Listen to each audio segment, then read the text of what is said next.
And now shifting our focus to election season in Africa, where the southern African nation of Namibia is voting to elect a new head of state and probably its first female president.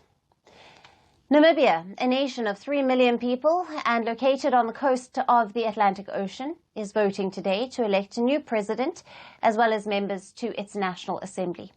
Some 1.5 million eligible voters will choose their next president out of 15 candidates.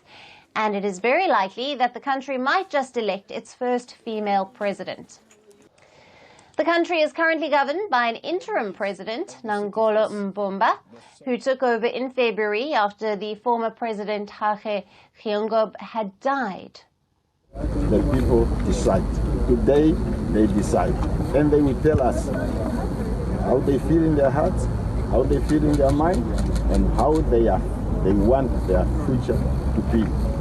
Let us give the Namibian people today the sovereignty only belongs to the citizens.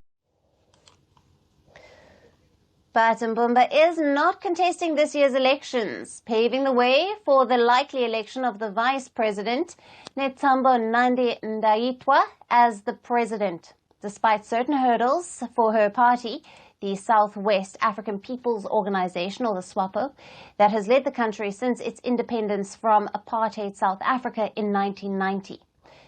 But who is Netumbo Nandi-Ndaitwah, and how likely is she to win this election? Now, Nandi-Ndaitwah is currently the Vice President of Namibia since February of this year. She returned from the United Kingdom to join Parliament in 1990 and went on to serve as the minister with several portfolios over the years. Former President Hage Geingob had selected her as his successor before his passing in February. She was among a host of SWAPO members actively involved in the country's fight for independence in exile. Now, if elected, Nandi-Ndaitwah will be joining Tanzania's Samia Suluhu Hassan to be the second female head of state of a country in Africa.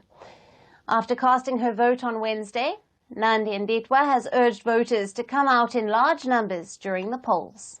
Voting, you are making your voice to be heard, that will be having an impact for the next 5 years in your life and in the life of every Namibian and any person who's visiting this country. So please come out in your numbers and cast your votes. But the race to power is tight for Nandi-Ndaitwah. Her party has seen a large drop in its support in the last general elections in 2019. It is heading to elections amid an unemployment rate of 19%, troubled government finances, questions about corruption and high levels of inequality. Also standing in her path to victory is her main challenger, Panduleni Itula, of the Independent Patriots for Change, or the IPC party. Itula was once a SWAPO youth leader before his exile to the UK in the 1970s. In the 2019 elections, Itula shook up the political landscape when he ran as an independent candidate against the late President Geingob. Now, he clinched a 29% of the votes in the elections.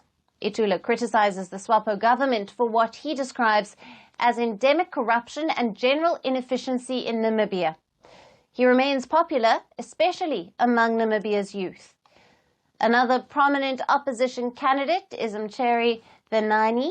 Now, he is the leader of the Popular Democratic Movement, the largest opposition party in Parliament. He had managed to clinch only 5% of the votes in 2019 when he ran for president, and has promised to prioritize Namibia's agricultural sector to ensure food security, job creation, and to widen the country's economic base. Now, some of the key issues that citizens are keeping in mind while voting include the rising poverty levels, growing inequality, unemployment among the youth, and concerns around corruption, as well as issues surrounding the ownership of houses and land in the country. Now, Nandi-Ndaitwah has promised to create more jobs and to tackle the unemployment rate for young people and graduates in the country. Speaking at a rally before elections, she emphasized why voting for SWAPO was necessary.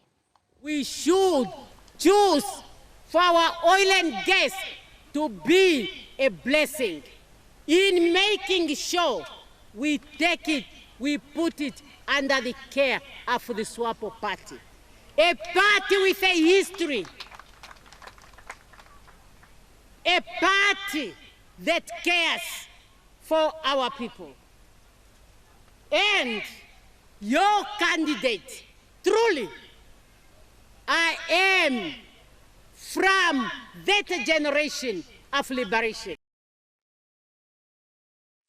Her opponents, such as Sitsula, have also promised economic prosperity for the youth and a reduction of corporate taxes, so more foreign companies can move to the country. But Namibia's elections are coming at a crucial time in the region. Parties that led independence movements have either been losing majority or have been thrown out of power. South Africa's African National Congress, that governed for 30 years without a coalition, lost its majority in the May elections. The Botswana Democratic Party, which ruled the nation since 1966, also lost in the October 30th elections. So it is a tight race for SWAPO in Namibia. Still, reports suggest that while unemployment, inequality and corruption allegations have led to disenchantment with the ruling party, especially among the youth, the long-standing loyalty to SWAPO among the older and rural voters could help it to pull through in the election. While the results for the elections are still awaited, the big question in everyone's mind remains, will Namibia be electing its first female president? Or will it hand power to her opponents who are promising a change in the country?